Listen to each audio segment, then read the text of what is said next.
You know, sometimes how you're cleaning your computer and you find a bunch of footage you forgot? This is that. It's a whole bunch of slow motion saw blades. This is my most expensive blade. It's a systematic. I grew up hearing that they were absolutely the best, and in a time before cheap disposable carbide, they were. Look at that whisper coming off. This thing is still razor sharp. This is a Freud 80 tooth. They come bundled in packs, usually with a 80 tooth and like, I don't know, 40, something like that. Yeah, you rarely need the 80 tooth. Here's the other one there. The fact is, more teeth in the cut does not necessarily mean a smoother cut. And for saws struggling with horsepower, that's a lot of teeth to drag through.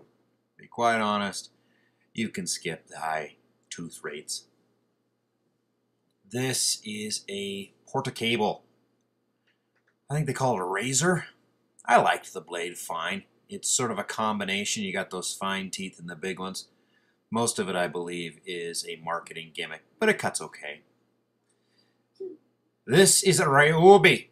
It's a 36 tooth. It's one of the saw blades you'd get with a saw that you bought. I didn't happen to buy it. Got it at a garage sale. It's an extra thin plate. It does a extra thin job. I've never hidden the fact that this orange CMT is my favorite, and she is slowly becoming a monster, but man, that thing has cut a lot of wood. It's always been my favorite.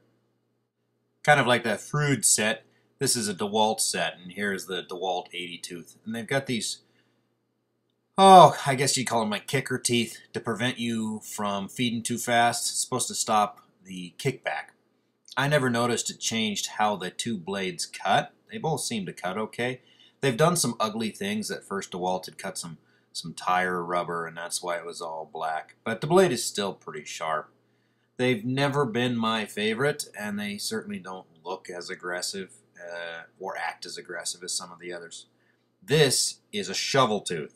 It is probably older than I am, and is flat plates of carbide, silver soldered onto this ancient old disc, and it cuts kind of like a shearing action as opposed to the slicing action. And this is a Harbor Freight right here. This blade is cut wood embedded with glass.